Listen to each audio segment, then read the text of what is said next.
আচ্ছা, ঠিক বলি। তো আমাদের যারা আইটি সেক্টরের সাথে জড়িত, আইটি সেক্টর বলতে গেলে ফুল স্ট্যাক ডেভেলপার, তারপরে আপনার back end developer, front end developer, তারপরে অ্যাপ ডেভেলপার যারা আমরা জড়িত। সবার প্রথমে একটা একটা মানে জড়িত যারা হারাতে সমস্যা নেই, যারা জড়িত না, যারা নতুন আমরা শিখতে চাচ্ছি, আমাদের সবার একটা প্রথমে একটা কনফিউশন তৈরি হয়ে গেছে, বা আমরা এক ধরনের বিভ্রান্তি পড়ে গেছি। কিরকম বিভ্রান্তি? যে এআই, আর্টিফিশিয়াল ইন্টেলিজেন্স আমাদের ভবিষ্যতে চাকরি থাকবে কিনা, ভবিষ্যতে আমরা জব করতে পারবো কিনা, এরপরে অনেক সমস্যা একদম বলতে গেলে যে আমাদের জব সেক্টরে পাবলিক নেবে কিনা। তো আমরা একটু কনফিউশন, আমরা শিখতে শিখতে অনেক বর্তমানে দ্বিধাবোধ করতেছি যে আমরা নতুন করে কোনো একটা ল্যাঙ্গুয়েজ শিখবো কিনা। যেকোনো আইটি সেক্টরটা যত বড় আইটি সেক্টর আছে, আইটি সেক্টরে একটা বর্তমানে একটা সমস্যা।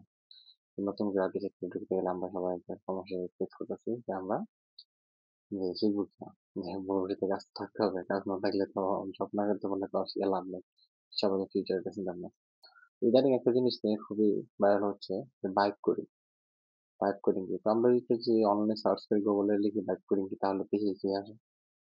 বাইক কোডিং আমরা কমে ঢুকলাম। হ্যাঁ, লিখলাম office bike coding.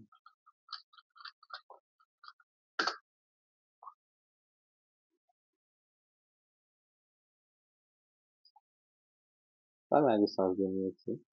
Bike coding refers to a programming approach where users leverage AI, especially large language models (LLMs) to generate code by simply describing the desired functionality rather than writing code manually. Blah blah blah. অনেক কিছু লেখা আছে।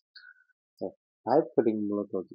Vibe coding একটা coding platform, AI coding platform, যেখানে আপনি প্রম্পটের মাধ্যমে, যেমন আমরা চ্যাট জিপিটি আছে না, যে জিজ্ঞাসা করি আমরা সবকিছু বলে দিই, সেম জায়গায় ইংরেজি প্রম্পটের মাধ্যমে আমরা প্রম্পট লিখবো। তো প্রম্পট লিখলে, তো প্রম্পটের মাধ্যমে আমাদের মনে করেন একটা কিছু লিখে দিবে। তো অনেক প্রশ্ন নিতে পারে যে সব যদি এআই করে দেয় তাহলে পাবলিক কি, যারা শিখতেছি আমরা নতুন, তারা কি করবে? তো এক্সাম্পল, তারা কি করবে বলতে গেলে যে সবকিছু এআই করে দিতে পারবো, প্রম্পট লেখাটা পাবলিক লিখতে দিব, আমরা যারা প্রম্পট আমরা লিখে দিতে দিব।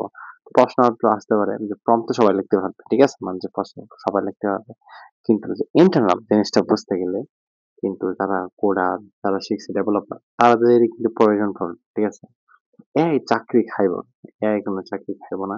এআই চাকরি খাইব তাদের যারা মিড লেভেল আছে, অথবা যারা আমরা পারি না এরকম ভাবে চাকরি হোক শিখাইবো, কিন্তু এর জন্য মানে একজন প্রফেশনাল বা একজন ভালো গুড ডেভেলপারের চাকরি কোনো সময় খেতে পারবে না।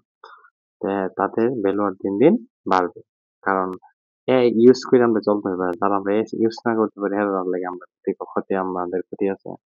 এআই ইউজ করে আমরা চলতে হবে, এই ইউজ করে আমাদের কাজের গুণ আরো তাড়াতাড়ি হবে, ফাস্ট আমরা কাজ করতে পারবো। যেমন ভাইব কোডিং, এটা একটা প্ল্যাটফর্ম যার মাধ্যমে আমাদের কাজ আরো সহজ হয়ে যাবে। যেমন চ্যাট জিপিটি যেকোনো জিনিস আমরা লিখলে চলে আসে, যে আমাদের কাজটা আরো সহজ করে দেবে, ওই ইউজ করে আমরা চলতে হবে। তো বলা যায় এআই চাকরি খাবে না, কাদের যারা গুড ডেভেলপার, গুড মানে সব এআই মিলাই চলতেছে, ঠিক আছে। তো ধন্যবাদ সবাইকে। এই আমার চাকরি কোনোদিনই খাবে না, এই জন্য টেনশন নিয়ে বেশি, আমাদের কার ভালো পর্যায়ে চলে আসতে হবে।